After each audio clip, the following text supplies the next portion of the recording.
खुलुमबाय बड'लेण्ड रादाब नायगिरि बयनिसिमबो फुंबिलिनि गोजोन हामलायथि बावहरबाय। दिनै 25 आगस्ट 2025 इं मायथाइनि सानसेनि फान्जामुथियाव थानाय राशिफोरखौ फरायथिनो लाबाय। मेष राशि गेदेर सहराव थांनो गोनां जागोन। गोबां रां बाहायनांगोन। हास्थायनायफोरखौ हमथानानै सोलिनांगोन। वृष राशि सानसेमानि गोब्राब हाबायाव नांथाबना थानांगोन।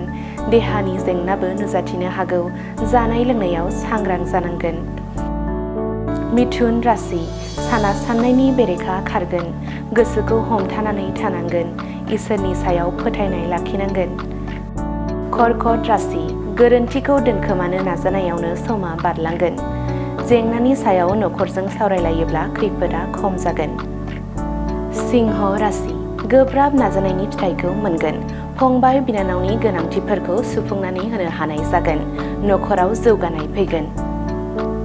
कन्या राशि मावनाय दांनायाव हेंथा नुजाथिनो हागौ। गुबुननि सायाव फोथायनायखौ खम खालामनांगोन। सांग्रां गोसो लानानै हाबा मावलांनांगोन। तुला राशि साना जेंना गोनां। सोलो बोलो बाहायनानै जेंनाजों जुजियोब्ला देरहासारगोन। गोसोखौ गोरा खालामनांगोन। वृश्चिक राशि दावबायनाय लामाया जेंना गोनां जागोन। सोलो बोलो बाहायनानै सोलिनांगोन। बिमा बिफानि बोसोनजों सोलिनांगोन।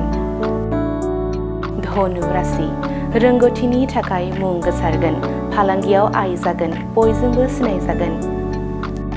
मकर राशि इसोरनि बोर मोनगोन। गोबां रां आरजिनो खाबु मोनगोन।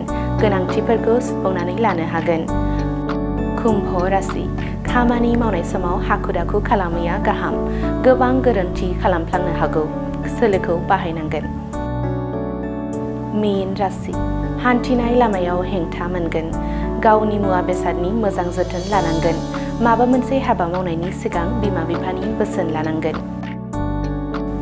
दिनैनि राशि फरायथिनाया एसेनोसै। बेजों लोगोसेनो दिनैनि साना बुहुमनि साफ्रोमबो सुबुंफोरनि थाखाय गाहाम जाथों बेनि थाखाय बड'लेण्ड रादाब नखरनि जानानै इसोरनि खाथियाव आरज गाबनाय थाबाय। गोजोन्थों। अदालगुरि जिल्लानि रायजोफोरनि थाखाय मोनसे गोजोनथाव रादाब। हादरनि मोनसे मुंदांखा कम्पानि फार्स्ट क्राइआ दायो अदालगुरियावबो दंसै।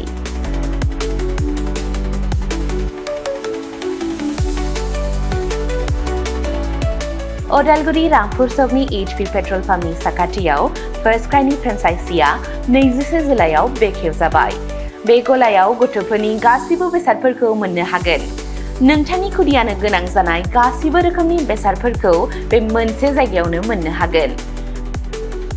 फार्स्ट क्राइआव गथ'फोरनि थाखाय गोबां रोखोमनि दिहुनजानाय बेसादफोर मोनो जेरै सि जोम, गथ'फोरनि थाखाय दोरोङारि गाननाय, पार्टी वेर, एथनिक वेर आरो फर्मेल वेर। गथ'फोरनि थाखाय सेन्डेल, जुथा, बुट आरो स्निकार्स। सोलोंथायारि फुथुलाफोर, पाजलफोर, बर्ड गेम्स, एक्शन फिगार फुथुलाफोर आरो गोबां। आलादा आलादा बैसोनि थाखाय गोबां रोखोमनि बिजाबफोरनि मोनसे गुवार रेन्जबो दङ। बेबी केयार दिहुनथायफोर जेरै डायपार, फिडिं एक्सेसरिज, स्ट्रलार आरो गोबां। एक्सेसरिज जेरै खानायनि एक्सेसरिज, गहेना, बेग, सानग्लास, घड़ी आरो गोबां। फार्स्ट क्राइआव मोननो हानाय माखासे मुंदांखा ब्रेन्डफोरनि मादाव इन्टारनेशनेल ब्रेन्डफोरा जादों जेरै Mattel, Disney, Barbie, Gerber, Fisher Price आरो भारतारि ब्रेन्डफोरनि मादाव पंचकुल, हट व्हील्स, निउबी, हार्लिन, मेडेला, टेम्पो।